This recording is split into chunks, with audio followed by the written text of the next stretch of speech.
This is George Dingledye, and this is the Wabash Carnegie Public Library Oral History Program, and I'm on the Vietnam Veterans phase, and I'm interviewing David Cummings on May 21st, 1985 at the Wabash Carnegie Public Library.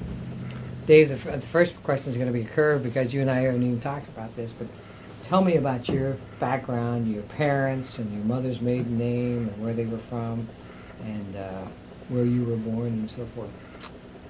All right, I was born in Dayton, Ohio. In, Why don't you pull your chair up a little bit? all right. On the 4th November 1948. And then we moved to Wabash when I was about a year old.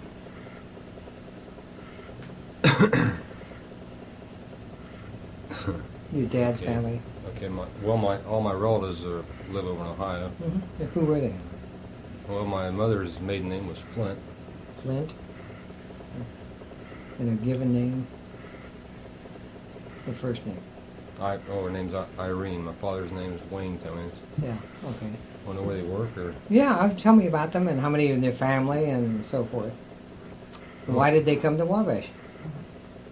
Well, they came to Wabash because my mother had an uncle that said he'd sell my father a house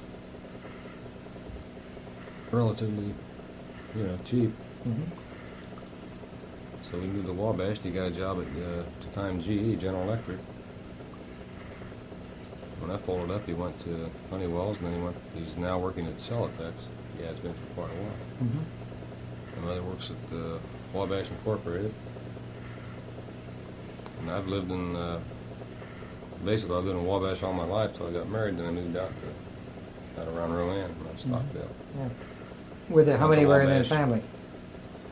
I have two sisters, an older sister, her name's Carol, and a younger sister, Nancy. She's about, how old she is, 25, 26. Yeah. Then you went to Wabash City Schools and then Wabash High School? Right, went to Wabash High School, graduated in 1966. Then what happened? Okay, then I went to Ball State University for a year. And I really didn't have any major or anything like that. I did party quite a bit while I was down there. Anyway, after about a year, I flunked out. I didn't make the grades, and I flunked out of Ball State. Then I moved up to Fort Wayne with some friends for about 3 or 4 months, and I worked a couple jobs up there. I worked at Cummings Incorporated making gas pumps. I worked at the place called the Wabash Fiber Box. That's when jobs are pretty easy to find. I quit one job and I had another job about 2 days later at Cummings. Anyway, after I was up there a while, I got tired of that and I moved back to Wabash. And this draft was hanging over my head. I took the written test, the intelligent test for the Air Force, and I almost went in there with a friend I graduated with, Jim Hipscomb. We went over to Kokomo and took that test. But I kept thinking that I want to go in for 4 years or not, so I didn't join. So when I moved back to Wabash, I got hired out at US Gypsum, and I worked there. I was working steady there for a while, and I got the notice in the mail, I was report for physical. And, let's see, okay, it was in February of 69. Should have brought the 214 anymore. I think it's 69, yeah. So I went down to Indianapolis to take my physical, and I passed out all right. I think I went right on. I went right on to Fort Knox, Kentucky. Then, basically, I was inducted in the Army. So they had me for 2 years anyway. And I took basic training there at Fort Knox. And, at the time, I really wasn't too enthused about being in the Army, about going in, but I thought I couldn't think of what else. The only thing I could do is run away, and I didn't want to do that. And if you fought it, you were going to go to jail at the time. And I thought it was I thought it was the right thing to do, you know. So I went in, even though I didn't volunteer. I did it because I thought it was it was the right thing to do, you know. And my father was in the service. He was in 4 or 5 years in World War II. So I went down to Fort Knox. Basic training, you know, I took that. And I got this little dream sheet they pass around and ask you what school you want to go to, even though you're drafted. And I knew I didn't want to be in the infantry. Well, I didn't think that was for me. And I really, being as the way I felt, you know, I didn't care much for the Army life. And I thought I'd try to make it as comfortable for myself as I could. So I put down there I wanted to be a clerk, or a clerk typist, or whatever, or a supply clerk. And I think a second choice was the artillery, or I don't know what else I put down.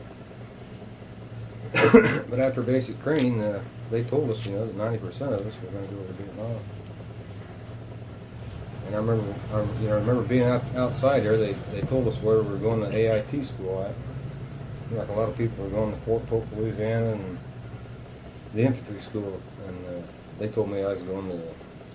At first, I thought they said cook school. You know, I was like, well, I really don't want to be a cook. I got my papers said I was going to go to that clerk school. It was right there at Fort Knox. I want to walk over there, you know. So I went to clerk school, and I think that was about 6 or 8 weeks, something like that. And I never did learn how to type really, but I learned how to get by. And then you finish that school, you know, you just wait around for a couple weeks. So I was in like a holdover barracks, and they finally cut me orders for Vietnam. And before that, I got 30 days leave, spent here in Wabash. And after that, you know, just my folks took me up to Fort Wayne. I remember getting on a plane, you know, and I said, well, I don't know what kind of shit I'm getting into here, but it just didn't seem real when I got on that plane in Fort Wayne and took off. How was your mother's, what was her, Yeah. I don't think she wanted me to go either, you know, but what was it like at the airport that day? Yeah, it was pretty emotional.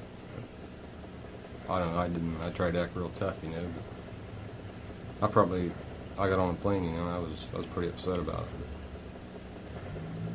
But I just kept saying, well, you know, just take it a day at a time, try to see what happens. It's not like I was in the infantry. I wasn't going to be packing a rifle all the time and out beating the bushes. So I got one over there, and we flew to Fort Ord. I spent a couple days there, you know, getting all your shots, and I don't know if you got any shots or not. Well, they get all your stuff together for you to go over there, and then we got on it like a Braniff, and we flew across. I think it was 22 hours flight. I think we stopped in Hawaii. I remember that. I think that's the only place we stopped. And then, you know, we were flying over there, and you know, it seemed like the closer we got to Vietnam, the warmer it got inside the airplane, and the guys were talking about it and everything. And all of a sudden, the captain came over the intercom and said, "Well, you might like to know we just entered Vietnamese airspace." It got real quiet, you know. People started looking out the window like, I don't know if they expected to get shelled or what right away. But we got real quiet then. And then the plane landed, you know, and they let everybody out. I think it was Benoit Air Base. And I remember it was pretty hot. I think this was in July, June or July. It was pretty warm over there. And I don't know, it's just like it was a different world, you know, and the smell was, even the smell was something else. Kind of rank odor. But,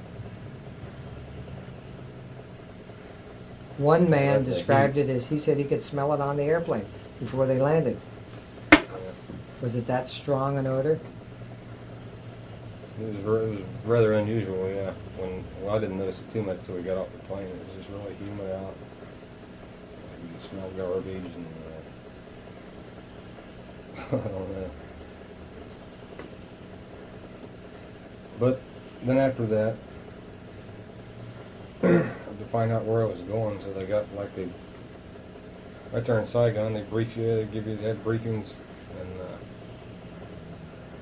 they told me I was going to be with advisory.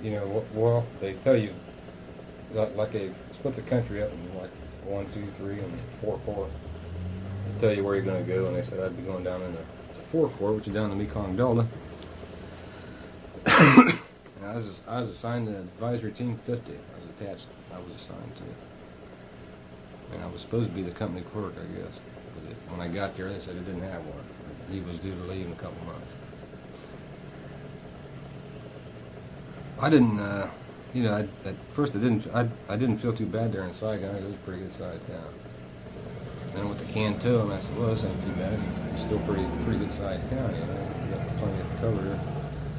When I got to Kowloon, it was even smaller yet. I don't know, it was just like a little village.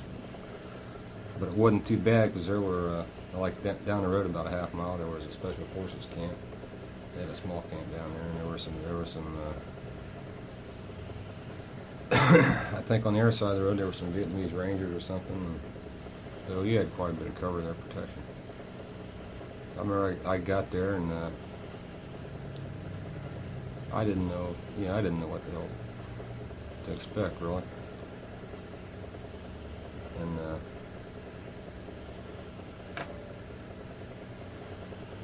forgot what I was going to say.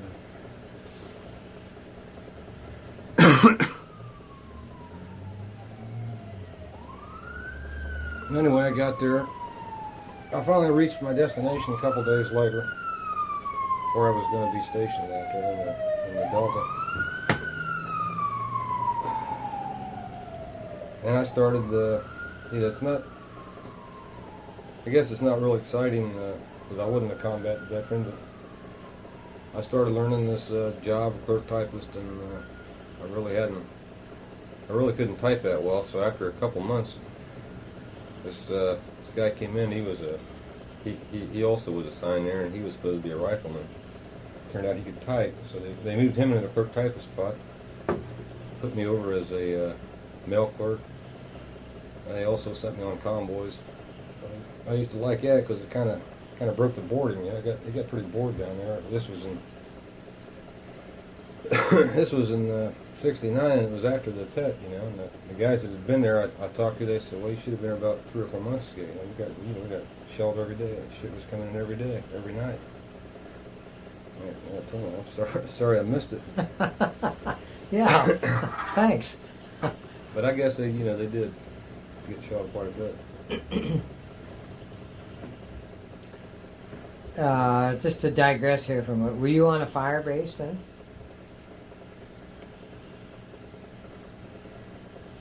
No, it was more or less like it was called an advisory team, and like there were a lot of people that were attached to that, and those people would go out in the field, like the forward command post or something like that. And then they also had people that flew helicopters, and they'd be attached there too. You know, they'd live there, but they'd go on these missions. They'd go out to the airfield. And the airfield was about 5 miles out of town, outside the village. Now, did you have a perimeter set up or anything? Oh yeah. Yeah. We had bunkers, and we had to pull guard duty and things of that nature too. You know, I had to pull guard duty, and they'd send us on convoys. They'd always ask me to go. You know, hell, I didn't mind going. Really, even though there'd only be about 2 or 3 vehicles that go, and a jeep maybe. Mm-hmm. Hell, we went all over. We went to Saigon. We went to Long Binh, and we went to Canto a few times. And we went to Vung Tau and spent 3 days there. And that was pretty nice up there. Mm-hmm. We wouldn't even know war was going up there. What was the Bung Tao? Yeah. And what was the area? What was it supposed to be, or Well, why I remember they had a lot of bars. a lot of A lot of bars? bars downtown. Yeah. But it was right on the South China Sea. Hmm. It was a really beautiful country. Was this R&R country, or? Yeah, a lot of guys went there and spent 3 days in country R&R. Hmm. Just so happened we had to go up there to get some supplies for our company. Hmm. I don't know if we had to, or the supply sergeant just decided to give, you know. Hmm. What would We your went function anyway. be on the convoy? What would you be doing? I just Driving? ride shotgun. Shotgun? Sometimes I drove. Yeah. They always had one driver and one shotgun. We had 2 of us in each vehicle. Yeah. Were you ever attacked or hit mines or anything of that nature? No. Nothing. Nothing The exciting. only, this is one time I kind of got a little scared. It was like one time, you know, we were waiting to cross this ferry at Cantu. You had to cross the river. And the only way to do that right there was to ferry across. Well, these Vietnamese were driving these 2.5-ton trucks, and they kept, you know, the ferry would get there, and they'd cut us off. You know, they'd have one guy park in front of us, and the rest of them would cut around us, and they'd go on the ferry, and we'd wait for another half an hour, see, or 45 minutes. So after about the 3rd time, I was riding shotgun on this convoy, and there was only like two trucks. We had 2 trucks. And this guy I was with, he was a sergeant, E6. And he said, well, I said, you better get ready for some shit. He said, because the next time, I said, we're not going to wait. He said, we're going to cut them off. The ferry pulled up, you know, and this guy started to cut us off again. This guy went around on the right and scraped the side of his truck, and the guy behind us was with us, and they went around too. So we got to the head of the line, there was an Arvin MP standing there. He was raising all sorts of hell with us, and all of a sudden these people behind us, these Vietnamese, the Arvins, you know, the hell, they got their M16s out and they started pointing them at us, and they started firing them up in the air. Well, this guy I was with, he got his 45 out. He opened the door and got out. He told me to get out. I had an M16, and I got that out, and I was, you know, I held that out, and I was pointing at these people, these Arvins, you know. And I said, These were our allies. This is really nuts, you know. Yeah. I'm gonna get wasted over here by the Vietnamese that these people were supposed to be protecting, supposed to be friends with. Yeah, I was pretty scared because I remember my arm was shaking. I had to put it on top of the truck. It was just insane. Some of the insanity that went on over there. There was another time. But you got on the ferry then? Yeah, we did get on that time. We didn't have to wait any longer because it was getting kind of dark, and we didn't want to be on the other side of the river. We wanted to get into Cantu before it was dark. Yeah, that's one we won, but we had to wait a while on it. It was just crazy the way it happened.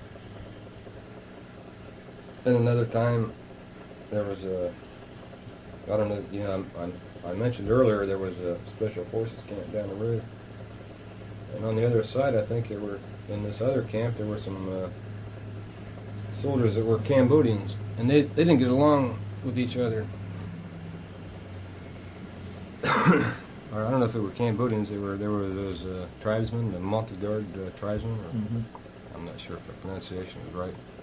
But anyway, they didn't get along, and all of a sudden they sounded the alert on our compound, you know, and you could hear rounds going off, and it sounded like they were firing at each other. And it turned out that that's what it was. They were firing at each other's compound, you know, and they were throwing everything at each other from M16 to M16s, you know, and up to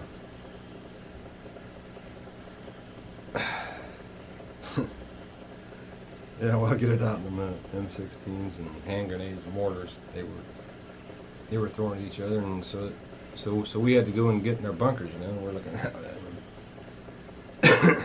And that seemed kind of insane, really, that they're supposed to be on each other's the same team, you know.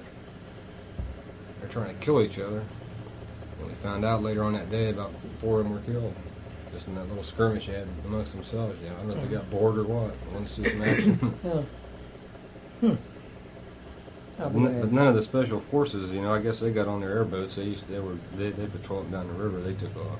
Mhm. They just let them fight it out. The Vietnamese, I think these were Rangers, and these others, the Cambodians or whatever they were. Okay. Well, what else transpired when you were on this operation? While I was over there, you mean? Yeah.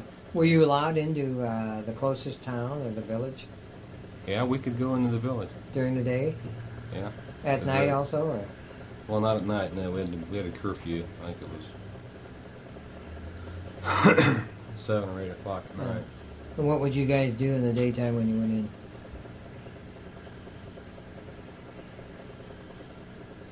Well, we'd go down the, it wasn't a very big, village really. And I'd just like walk around the square down there, walk around downtown. I didn't really stray too far from there. So we'd go down and just sit in one of the outdoor cafes in the Brent Coast or whatever. Now I remember Cantu now.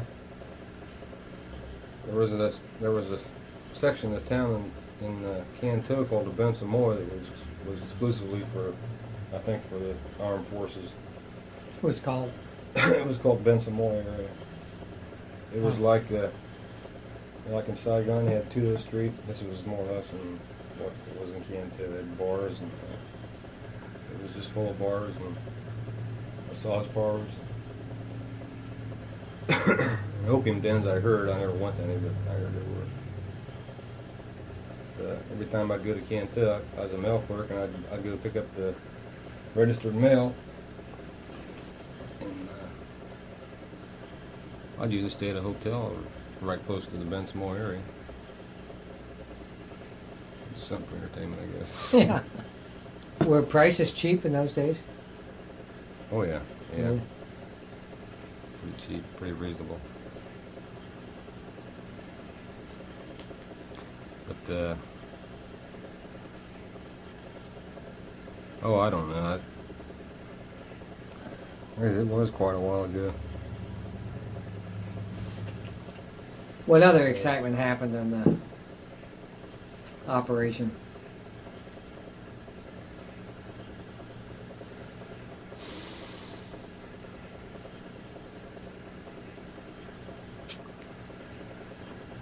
Well, not a whole lot of excitement, really. It was, I guess we were more or less a support unit. And the only time I was there, about a month, and that was the only time we got mortared. And that was, I'd only been there about a month or 2 months maybe. And, it's just a place where you couldn't relax, really. You get to feeling pretty good about it for a couple of weeks because nothing was happening. You get pretty brave walking around town. This time we came under attack. It must have been about 3 in the morning, and it did hit the transformer, which was behind our barracks, and it knocked it out. And, I was laying on the lower bunk. And also, it knocked me out of bed. I don't know if I was knocked out or if I jumped out, but I was laying on the floor after the rounds came in. And this guy that was sleeping up above me, Steve Creeful, some guy from Wisconsin. Pretty good guy. He'd only been there about a week or two, and he said, "Is that incoming or outgoing?" I said, "I think we better get the hell out of here." We grabbed it and headed for the bunker. I think it was just something to harass us, because it wasn't continuous or anything. We threw in about 10 rounds and then they split. That's the way they operated. They'd come in, down there anyway in the Delta, they just throw about 10 or 12 rounds at you and then pack it up and move. This was in the Delta. Mm-hmm. How would you describe the Delta to a person that had never been there before?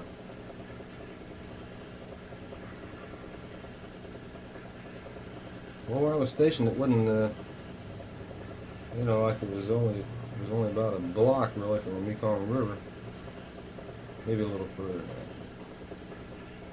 Yeah, I used to like walking down around there. It was real pretty. The palm trees and everything was green. Were there farms or peanut farms, coconut farms? A lot of the people that lived around there, most of them just lived in like grass hutches, like thatch roof houses. really, you could tell they were about they hadn't advanced any in the last couple hundred years. They still, they didn't have any tractors or anything. They used oxen and water buffalo. Most of them rice farmers, I guess. A lot of rice paddies. Worked hard, yeah. Irrigation came from the river then. Yeah, I guess. But, there weren't.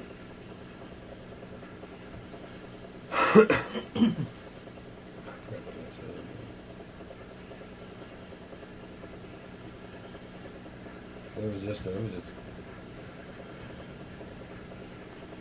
very poor country, in my opinion.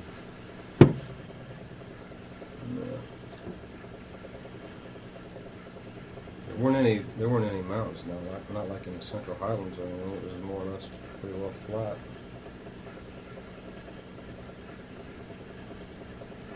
And I remember like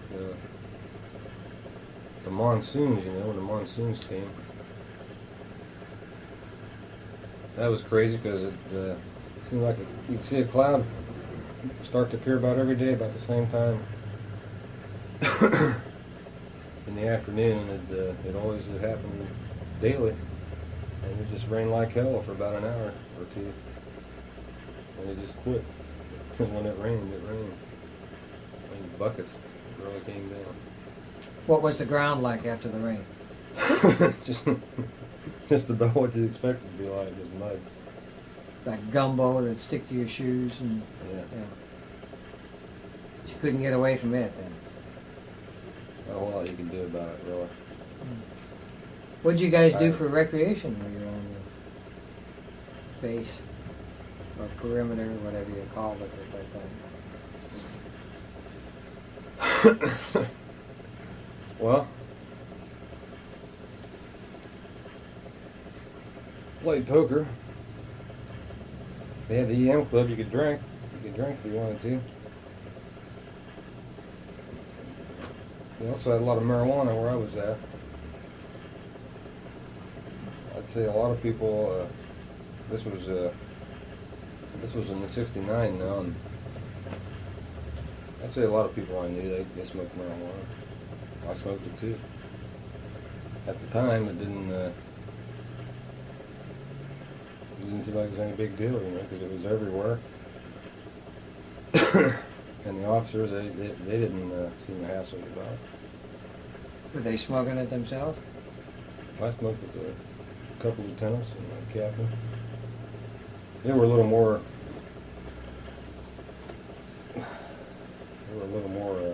Discreet about it.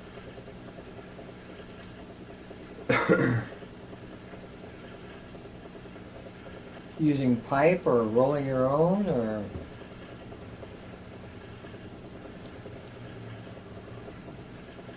Well, but you could buy a roll of them for about $1. About a dozen of them.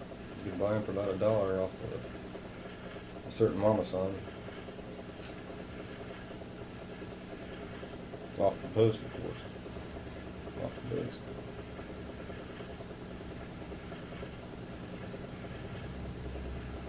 Was it good quality? Or? Yeah, it was excellent quality. Was it? Yeah. Well, in that climate, Yeah. when you have that type of climate, you naturally have better quality than what you're going to grow in Alaska or on the Arctic Circle. But it was good quality. Mm-hmm. I remember that. Because I'd never gotten high on the stuff before I went over there. I smoked it a couple times, but I never really got high on it. And I was over there. I'd been there about a month, and I just happened to ask this Spec 5 if he knew. I'd heard rumors, about it being around there. I could smell it at night. It was all over the compound. I asked this Spec 5 if he knew where they had any, or if he knew of anybody that had any. And he pulled out about a bag with a pound in it, about a half a pound in it. He said, "Sure, here." Had a big pipe and filled it up. We stood up at the top of the barracks, smoked it for about 20 minutes.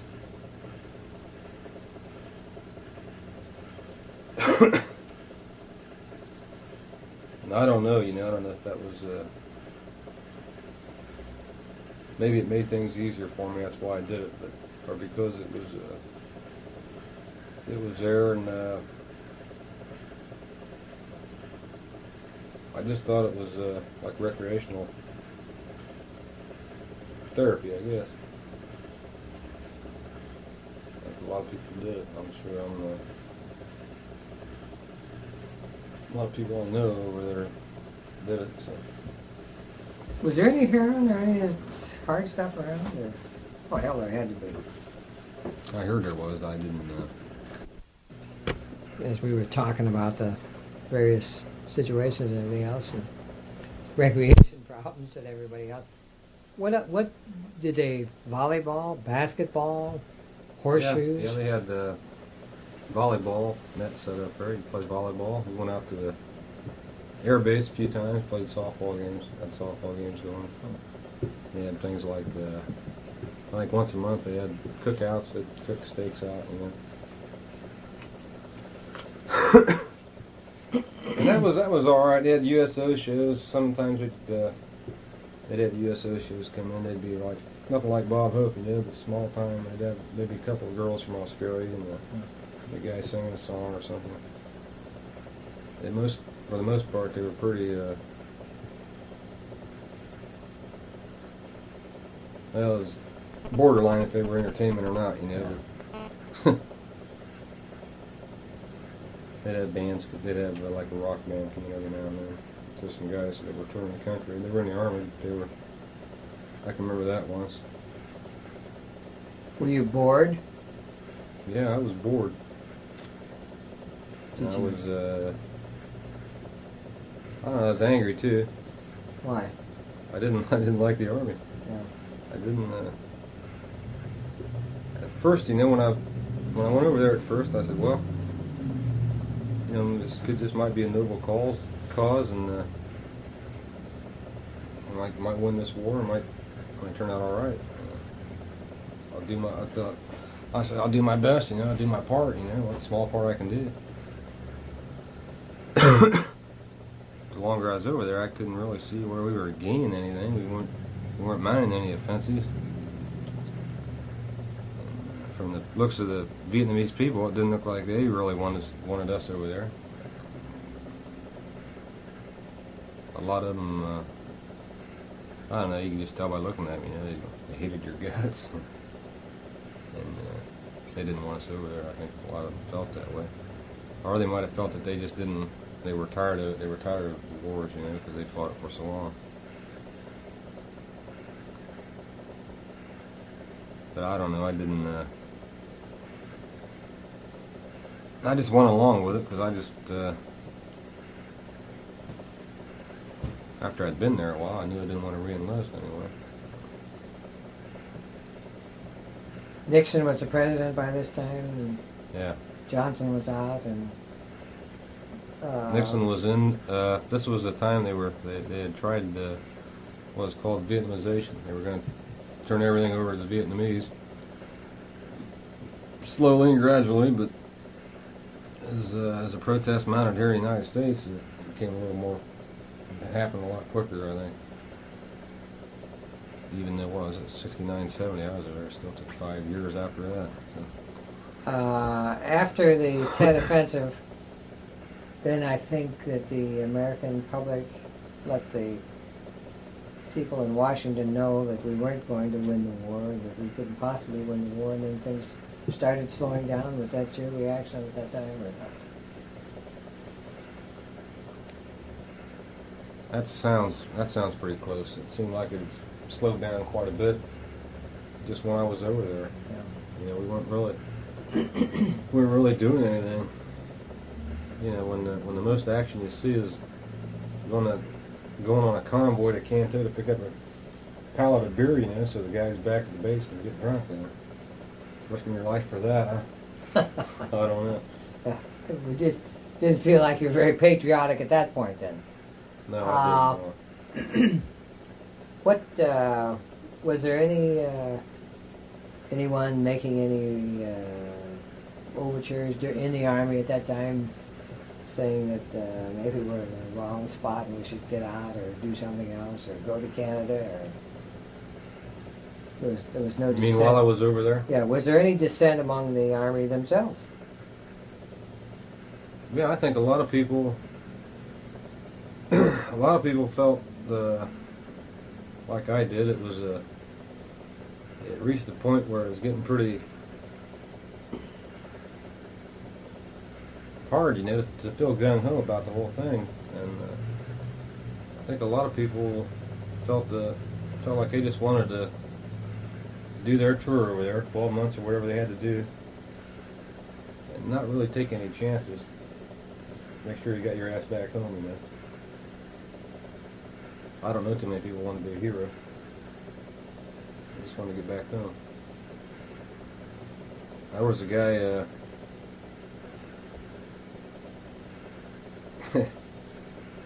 there was a guy named Estes over there, and he was, I don't know, he just wasn't right. He was a Spec 5, and he'd get drunk. I think he had a drinking problem. He'd get drunk at night, and he'd shave his head, and he'd wrap a towel around his head, and he'd run around with a bayonet, his belt, his shirt off, he'd run around that way at night. And he smoked marijuana, but his main problem was drinking. I think he drank quite a bit. And I talked to him a few times, and I knew enough. I didn't really want to hang around with him, because he said he'd killed a guy in Germany, and I believed him. There wasn't any war going on there at the time, So one night, it was must have been about 1 or 2 in the morning. I heard gunshots, and I ran downstairs. The guy, about 4 of us ran downstairs, and we heard this Estes, who was a Spec 5. He was screaming and he was crying. Looking in his room, and there was a guy. He was in the Air Force. He was a sergeant in the Air Force. He must have been drinking with him, apparently. And he only had like a month, and he was going to ETF. He was going back home. Well, there he was, laying on the floor, and he was face down. He had a hole in his back, and you could have put your fist through it. He was definitely dead. Come to find out what had happened, Estes and this Air Force sergeant, they'd been drinking quite a bit that night. And Roy had not Roy, but it doesn't matter, so I can't think of his first name, but he had a foot locker, and inside it he had an AK-47, communist weapon, and it was loaded. The sergeant asked him if he could look at it. Well, he took it out of the foot locker, and he went to hand it to him, barrel first. And he just happened to hit the trigger and squeezed off a couple rounds, and that was the end of the sergeant. So they locked him up, and they locked him in those called a Connex locker. It's like the Army Esper store and things. They locked him up in there that night, and then the next day they sent him to Cantu. I think I saw him about a month later. He just got like a summary court-martial, and they fined him $100, I think, and they busted him down to Spec 4. And they also signed him to a desk job. That kind of upset me a little bit, but I said, hell. There was another guy, I didn't know him very well, but he'd only had 6 days left, and he was taking his,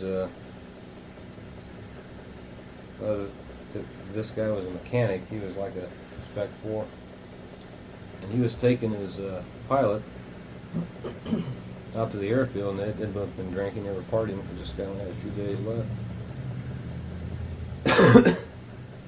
And this pilot was driving the Jeep out the airfield, and he accidentally ran off the road, and turned out the other guy, well, he flipped him out of the Jeep, and he ran through some barbed wire, concertina wire, and that was, they brought him back to the base area. It was late at night, and they asked if anybody knew him. They had him laying on the ground there, and they uncovered him. You could see where he'd been cut up pretty bad. And I said, "Yeah, I know it." Some other guy said, "Yeah, we know who he was." You bleed to death? Is that it? I died from massive injuries, I guess. Yeah. He didn't. He must have been going pretty fast. Hmm. So you spent your whole tour then in this boring, menial job, correct? 12 That's months? about it. 12 months? 14 months. 14 months. Why 14? I know why, but the tape doesn't. Because I want to get out early. I didn't Right. want to. No more stateside duty. No more bullshit army. I didn't want to play anymore. The Didn't want job to play was- soldier anymore. Right.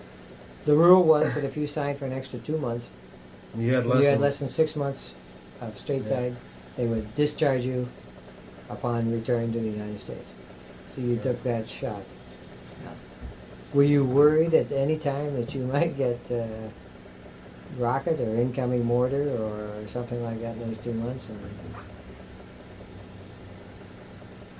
Yeah, I can't. You start getting what they call short over there, where you got a little time left. And I got.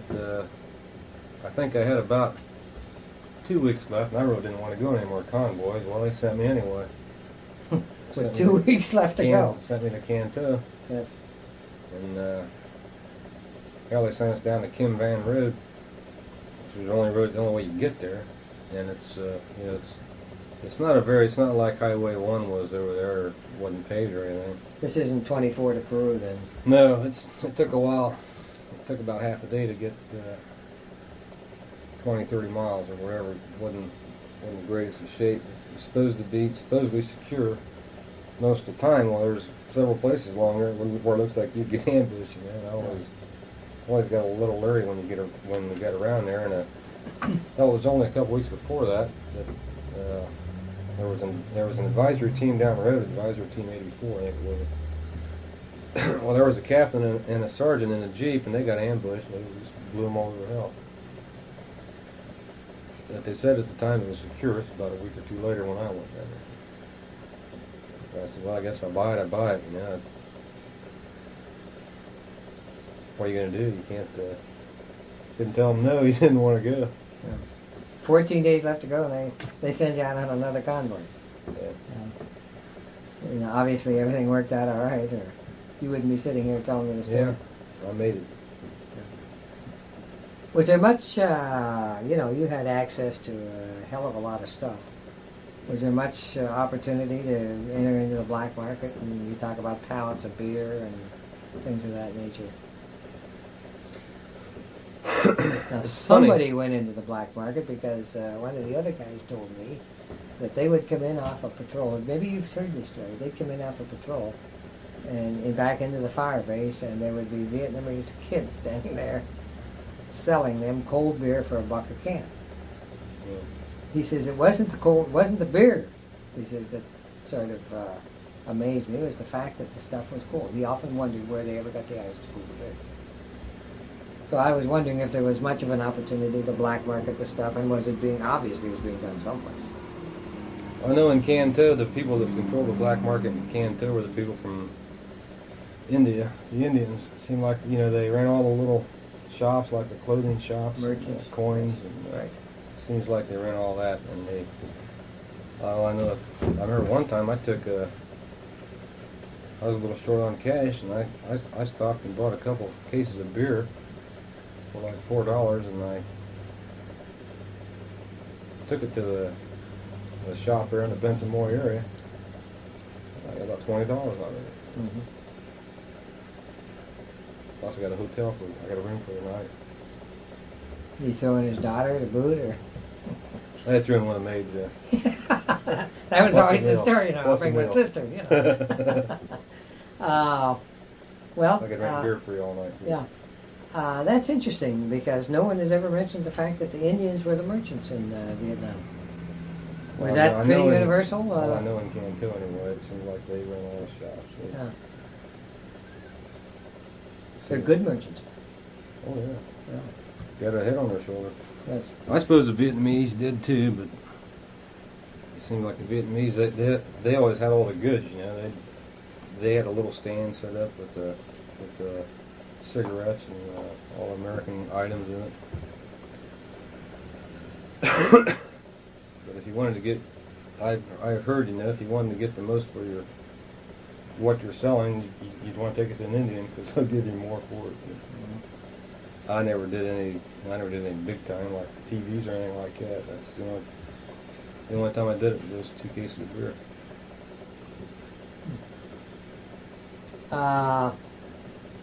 What was the? We're going to talk about some other things then. What were your relations with the blacks? Fairly good at first, I'd say. I got along with them all right.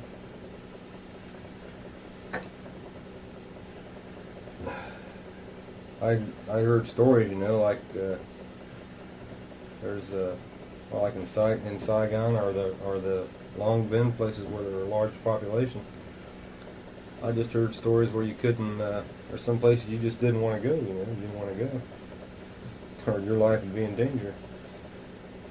Out where I was, I never felt that way. We had there were black soldiers there too, and I was good friends with a couple of them. So everybody got along okay then? Mm-hmm.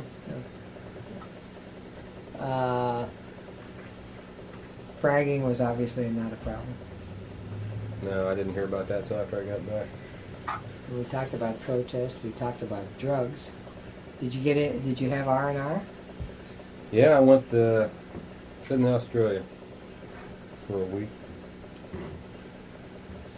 And I don't know. Everybody said they had a good time over there, but I didn't have that much fun. It was cold, 40 degrees when we landed. And I don't know. It seems like when you're in the service, you're a mark for somebody. It seems like a lot of people are out to take your money, or they must think you're a fool. But anyway, I went to Australia. And you get there and they, like they program you. They brief you again. It's just about like the Army. They give you this briefing on the customs and the Australians. Tell you where to go. They tell you what clothes to wear. They send you in this clothing shop, and they got about 10 guys, throwing these suits at you. Put these suits on. Try these out.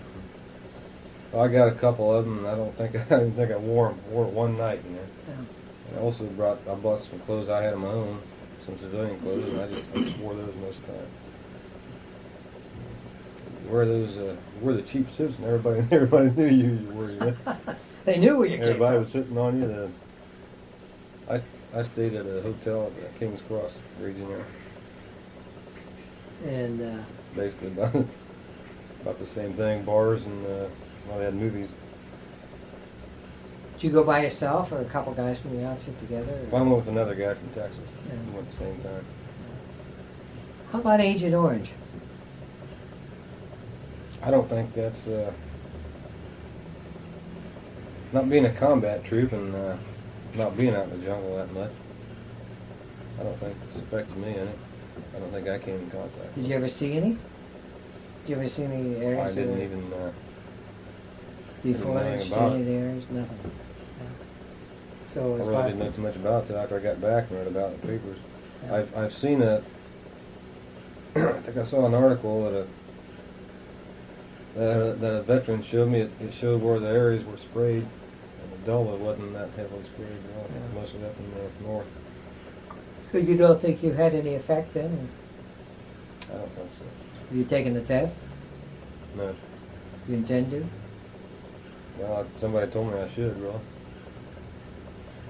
The Um, only trouble I had when I got back, I had an X-ray. Well, the only physical trouble I had when I got back, I had an X-ray, and they said I had a spot on my lung. Well, I get it checked out. I went up to the VA in Fort Wayne. They couldn't. They didn't detect anything. So they did. with their Polaroid. Probably. Have you joined any veterans organizations? Not yet. Any reason? Any reason not to?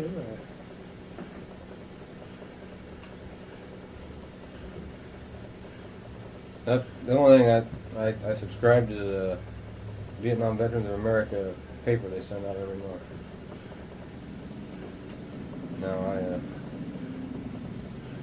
Get anything out of it? Pretty good reading. Yeah.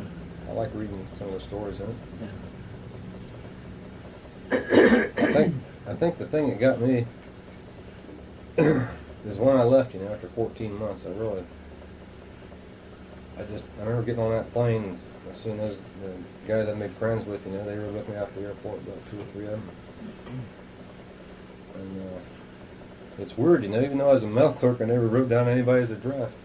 And I haven't seen one person that I've been over there, that I was over there with, stationed there. Not one since I left there. And, that's a couple hundred people probably that were stationed there. And I remember leaving, I just said, man, this has really been a waste of time. 14 months out of my life. And I was,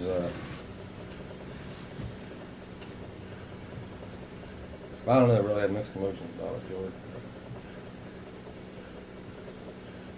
Never wounded?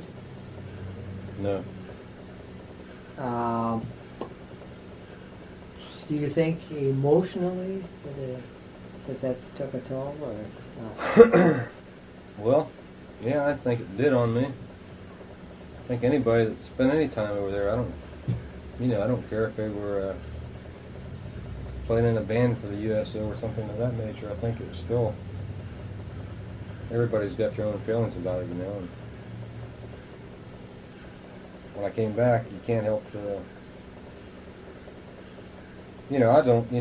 I learned to let go of that, though, because hell, it'll carry up inside. But I know when I came back, I was pretty bitter, and I was angry at a lot of people, and whole groups of people, the Army and the government, politicians in Washington that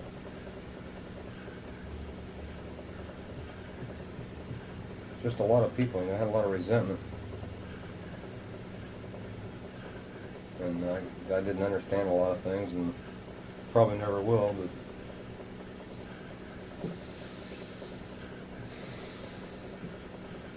and for a while, I didn't want anybody to know that I didn't want anybody to know that I'd even been over there. Uh-huh.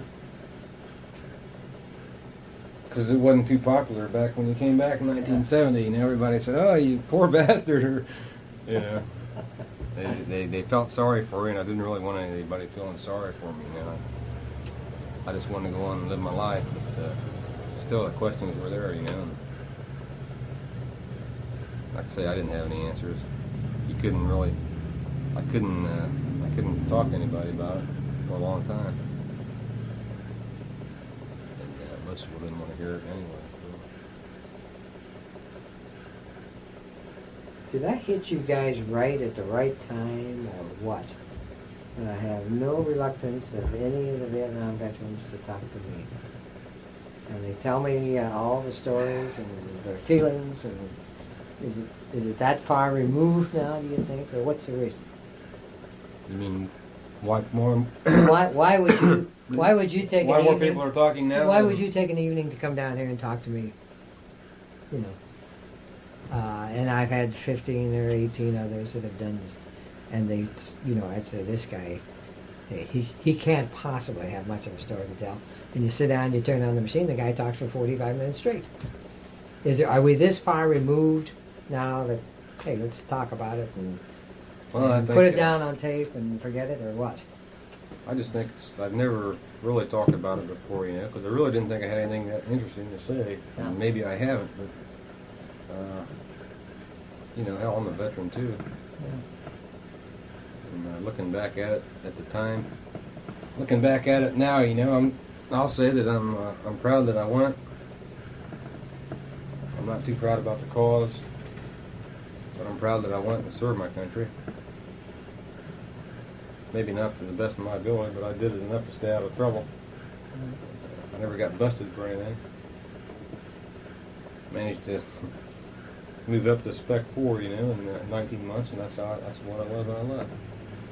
But I don't really know why. I read the articles in the paper. It said you were looking for other people to share the story. And thought it'd do me good to talk about it with someone, you know. Yeah. I think that the stories are fascinating. I mean, everybody has a different story, and they're all interesting. To me, they are anyhow. And I hope 50 years or 100 years from now, somebody's reading it. Hey, man, that guy had something to say. You know, the world's gone on, and he fit his little niche in Vietnam and everything else. I'm forming my own opinions as to why and what happened in Vietnam and why you weren't accepted when you got back and everything else, as compared to me in World War II. Yeah. But why do you think it was that nobody liked you when you got home? Hell, it was an unpopular war. I mean, it could split the country in half. Yeah. You had, friends of mine that were friends of mine when I left were all of a sudden protesting the war when I came home. Uh-huh. And I hated those bastards too because they didn't get over there. It's easy to sit back and talk about it, what the hell's going on. They didn't know what was happening. They didn't know.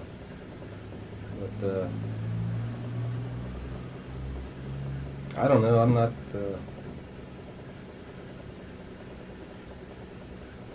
I'm not resentful about it now. Well, it's time You to were heal. when you came back, though. Yeah. But just now time to it's just a phase in your life. People make mistakes. I guess countries make mistakes. I think we made one over there. Yeah. Did you have a hard time finding a girl or something when you got back, or not? No, not really. Really? Yeah. How long was it before you got married? Let's see. About 3 years. 3 years? Back. Yeah. I was 21 when I came back. And you were And mature I enough. came back and I don't know, I didn't want to talk to anybody. I just wanted to get the hell out of there. It turned out I had to spend about, it wasn't that, it seemed like a lifetime, but it was only at Fort Ord, 32 hours, I think. And all the way back from Saigon, I think. By the time I got to Saigon, I don't think I slept at all. About 3 days till I got home. It was just anxious and Just a lot of anxiety and tension. yeah. But I remember I was walking through Fort Ord after I cleared everything. And I was packing it in. I had on my uniform, and I was walking down the hallway there, and there's this one guy. Yeah, he's apparently a green ass. He just gotten inducted in the army.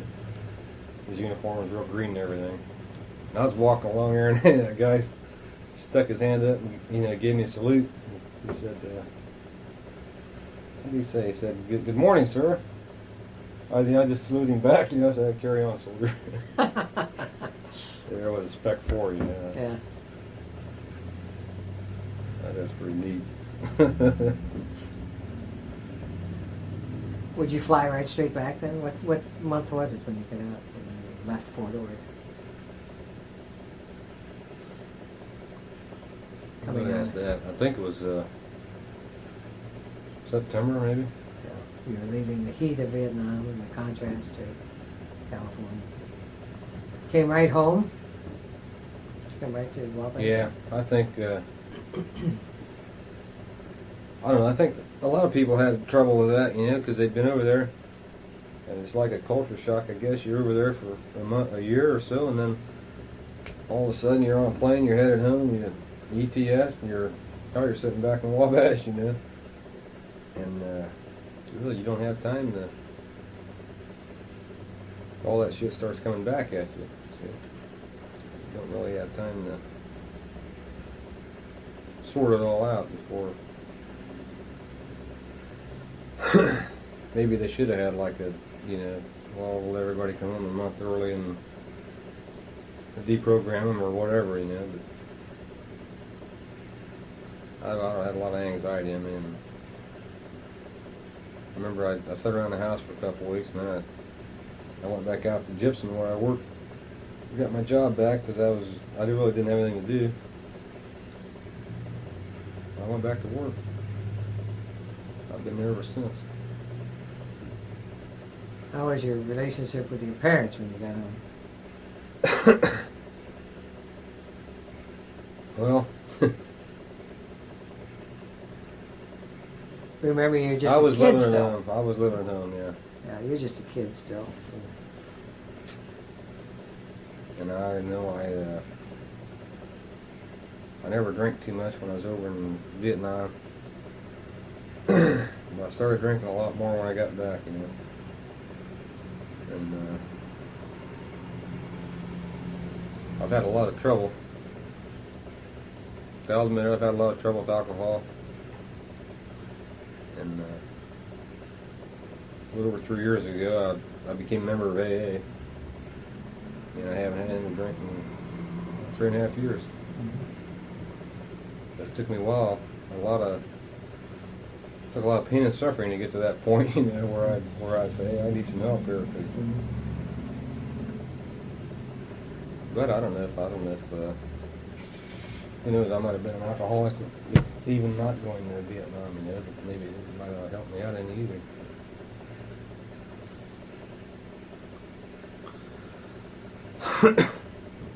Physically, you're unaffected other than the alcohol problem?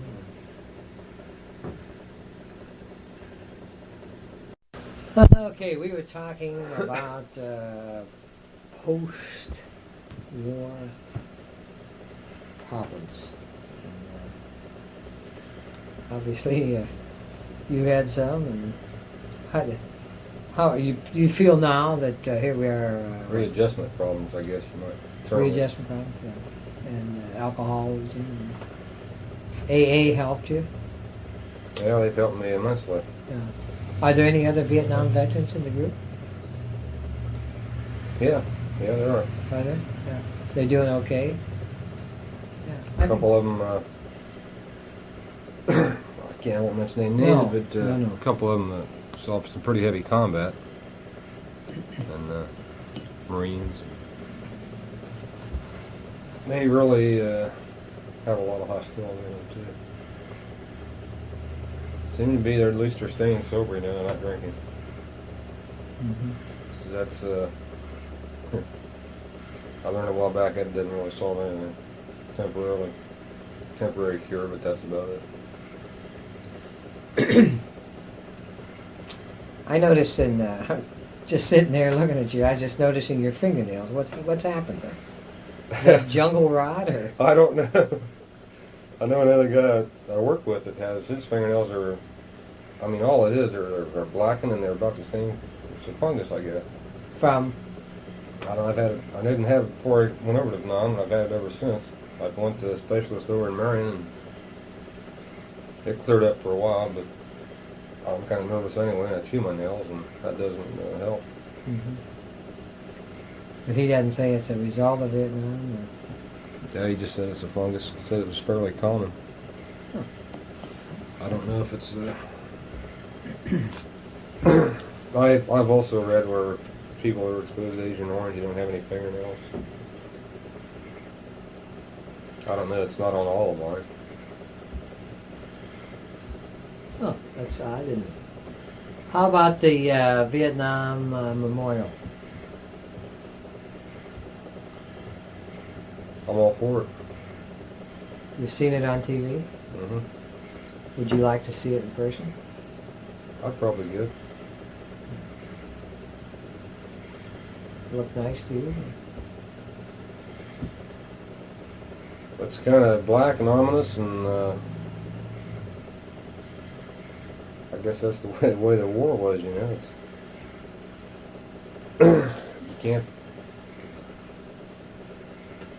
can't very well put up something that's real big and bold when we walked away from it, you know. We didn't really win it. And I'm still not convinced that we could have anyway.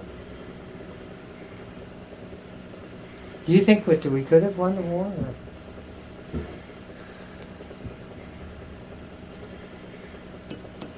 Well, anything's possible.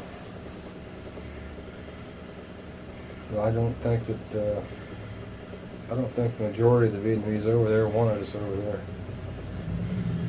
I think their government was very corrupt, and their president too. They just propped him up. And I talked to some of the Vietnamese people, and they didn't like him at all. They thought he was a very corrupt person. And I don't know if, we threw about everything we had at them.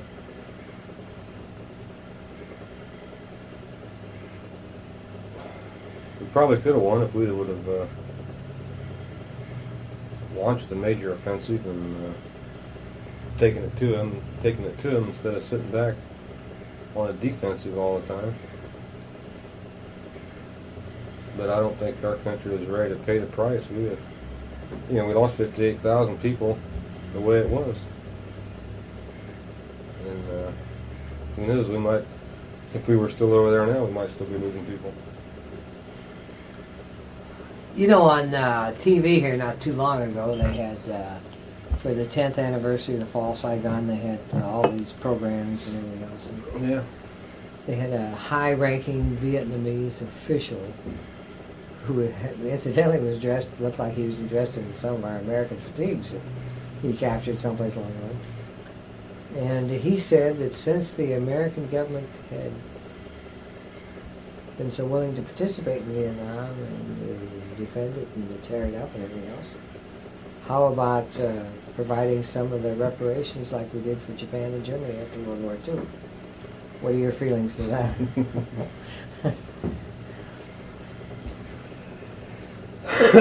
Well,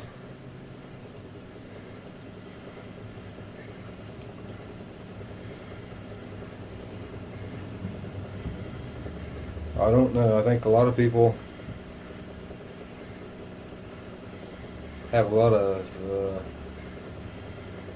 resentment yet towards the country of Vietnam and itself and the people.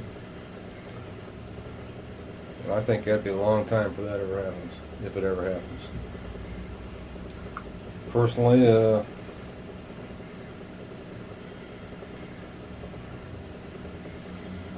I've never really given it too much thought.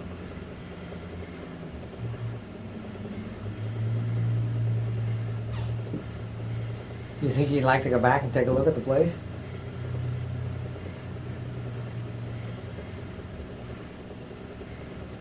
Yeah, maybe someday, maybe sometime. Be interesting. Do you ever get together with anybody that had been to Vietnam and shoot the No. breeze? Well, I've talked to some. There's some friends of mine, Vic Glover, and we've talked about it some. Some other people we know, but well, I don't know. It's not easy for me to talk about it, and I guess it's not easy for them to talk about it. I was talking to a friend of mine. He was over there, and we were just talking about R&R in Australia. And I was talking about Vietnam, and he said, "Hey, let's change the subject. I don't want to talk about that anymore."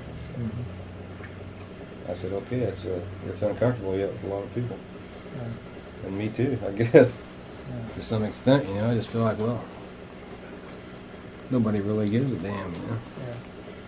What are your It parents? happened so long ago. Yeah. How about your parents? We don't talk about it. I don't talk about it too much to my parents. I never did. Yeah. Never talked to them, basically about the whole thing. Well,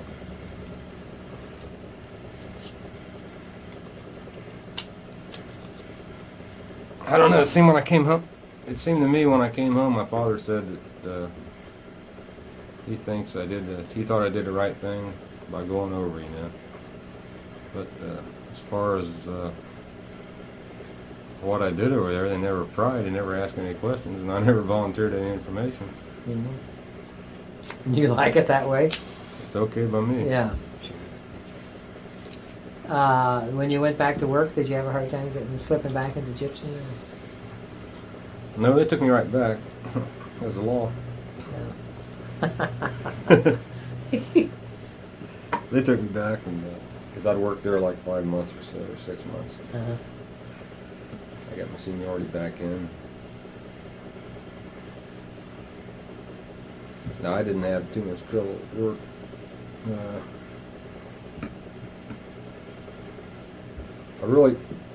I had a. I remember, like in high school, I always did. I stuttered a little bit.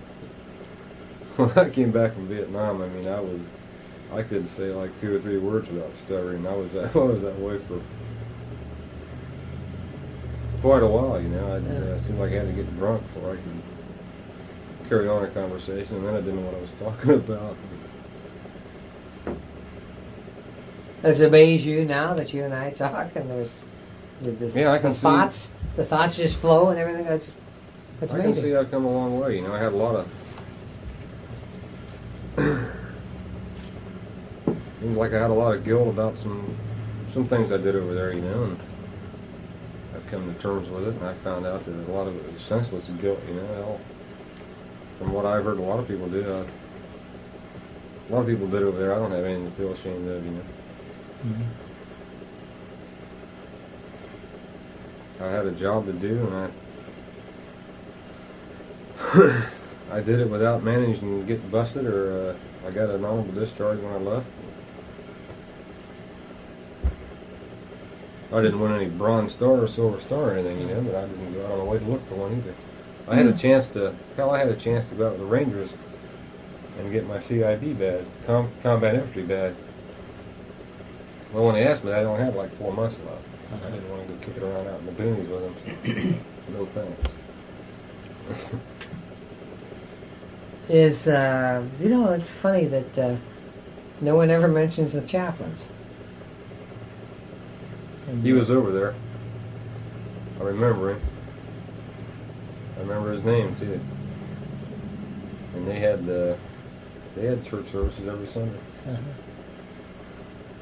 I bet there weren't more than 3 or 4 people that went there. Oh, really? Out of 2 or 300. What do you think the reason there was?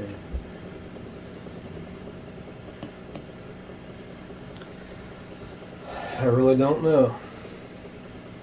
You obviously weren't attracted to whatever they were doing at the time. I always believed in God. And I prayed a few times I was over there. But I was never, well, I guess I wasn't a churchgoer while I was over there, you know. I didn't go too much when I was back here in the States even. Mm-hmm.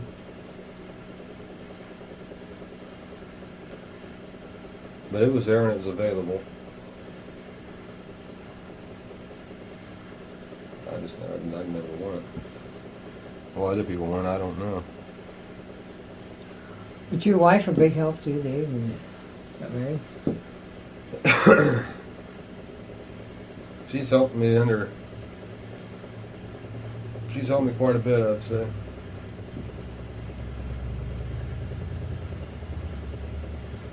I get kind of moody sometimes, you know, and sometimes I'm a little short-tempered with her. But I'm getting a little better now. I did quit drinking. So that's kind of holding that in check.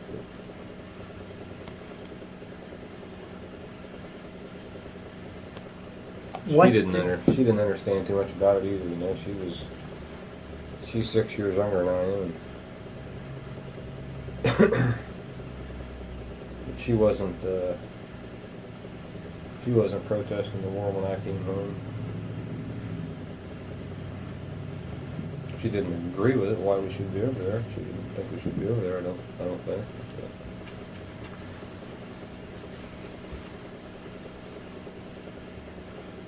But she never held it against me, because I won. Mm-hmm.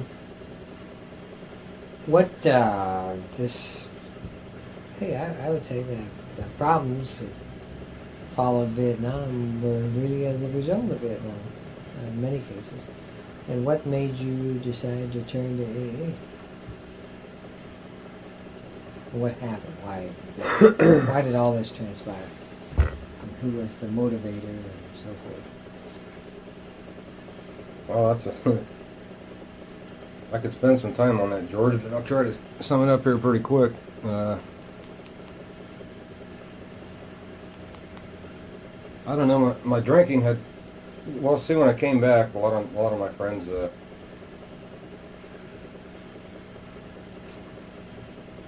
I still didn't have any direction in life, and seemed like it changed me, you know, it changed my outlook.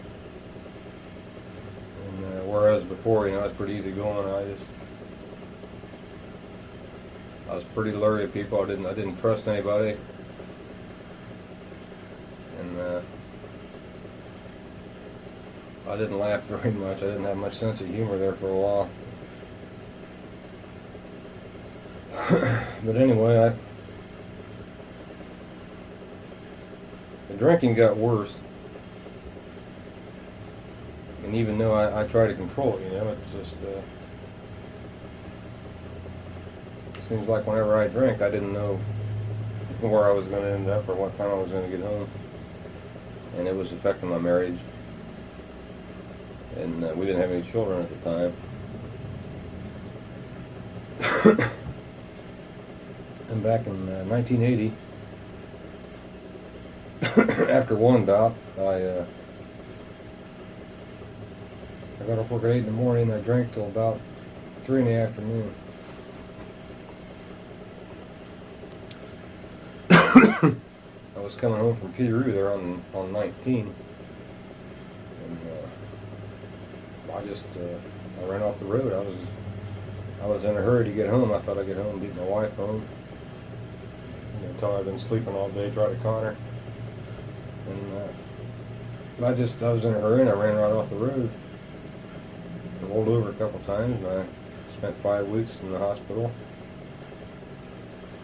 I broke my leg. And I spent 6 months in what they call a spica cast.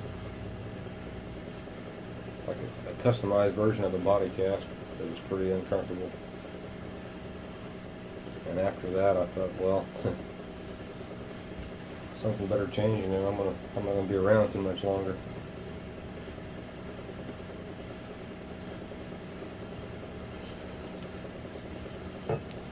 So after being off work about a year, I decided to go to AA meetings. Decided to go to an AA meeting. And told me to keep coming back, you know, even if you didn't think you were ready for this. So I kept coming back, and I've been going back. It's been helping me. I don't have a drinking problem today. I still have a thinking problem. A thinking? Thinking problem, Yeah. right? As long as I don't take that first drink, I don't have a drinking problem. And that's probably one of the smartest things I've done since I've been back. Just get in touch with those people. Because it's funny, you know. It's just like in Vietnam, you know. You can't really sit down and talk to somebody you work with about it, but you can talk about it with another veteran or like that, you know. And just like drinking, you can't really tell another person about it unless they've been there, you know, unless they're going through the same thing. Mm-hmm. So it's group support then. Yeah. Great. You could go here then. Yeah, this is my home group in Wabash. I go once in a while. I go to out-of-town meetings. Yeah. I've talked to others, and it's a good social group too. You get around with different things. What haven't we covered that you'd like to talk about? Yeah, I talked about quite a bit. Does it amaze you that you've talked so much? Yeah, I'm not much of a talker, really. Never thought I was.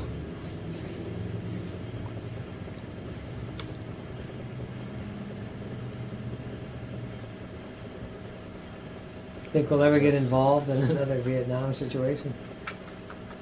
I hope we learn that. I hope at least we learn that, you know, not to get in another situation like that, or not try to fight another person's war halfway around the world. They were no threat, really, were they? As it's turned out. They haven't been to us, no. Does that amaze you, the fact that the North Vietnamese had absolutely no air support, nothing else, and yet they won the thing? Well, I think we underestimated the tenacity of them. Really, they were. They are a very determined people, and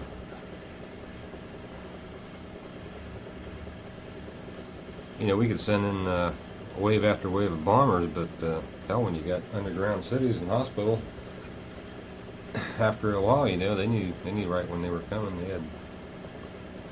They knew what time they were coming in for the attacks, and from what I read, anyway. What were the ARVN troops? What were your impressions of the ARVN troops? Pretty goddamn sorry. Were they? And what did you see anything that led you to believe that, or obviously you did? Well, I just seen when they'd come off patrols, you know, and they just didn't impress me as being combat worthy. People I talked to said they'd go out on patrols, supposed to be out on ambush patrols, and they'd be out picking fruits, and I've heard other stories where they'd run, you know, if they were pinned down. And if they were with American advisors or Marines, they'd run. Leave us holding the bag. But I also heard of the Rangers, the Vietnamese Rangers, was a pretty good unit, pretty good fighting unit.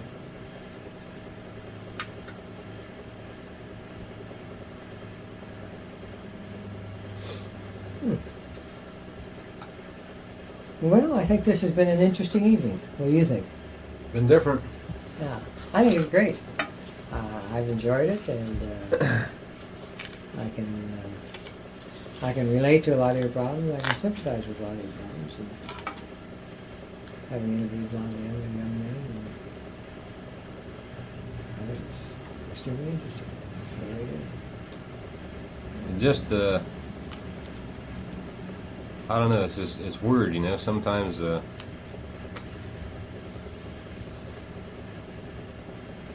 I've heard a lot of people say, you know, not a day doesn't go by they don't think about it. You know, well, I think about it quite a bit too. But some days it seems like it never happened. Other days it seems like I'm right there, you know.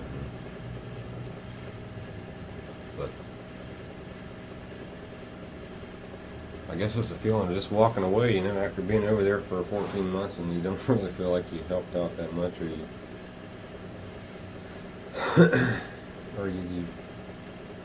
it was I don't think it was a noble cause, really.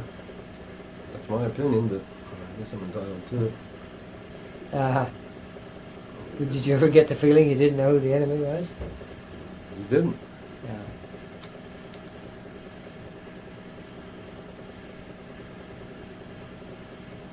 I mean, the guy that,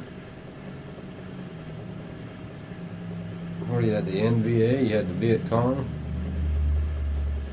and, you know, you didn't know, every time I went to the village, you didn't know what the hell was, the guy that was taking up there on the Sickalo or something like that, he could be, lobbing mortars in at you at night, you know.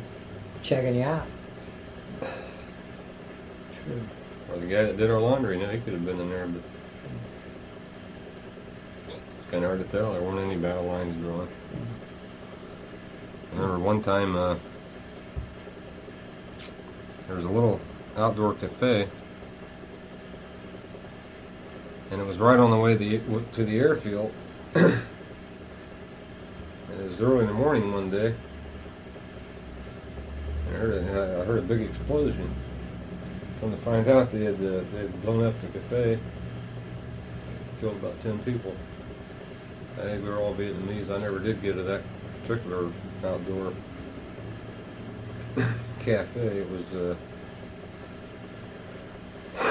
on the other side of the river. I never went over there too often. But, the story I got was that the people that owned the cafe didn't pay their taxes to the Viet Cong, so they blew them away. Yeah.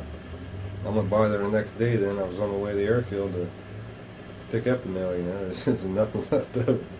It was burnt black, and tables strewn all over the place.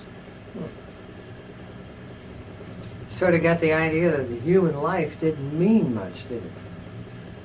I don't think I think it meant more to us than it did to Vietnamese. Oh, sure. Well, Dave, I think that if we have nothing else to discuss, it's been a very interesting evening, and I want to thank you. And we'll get the young ladies to type this up, and we'll send it off to you.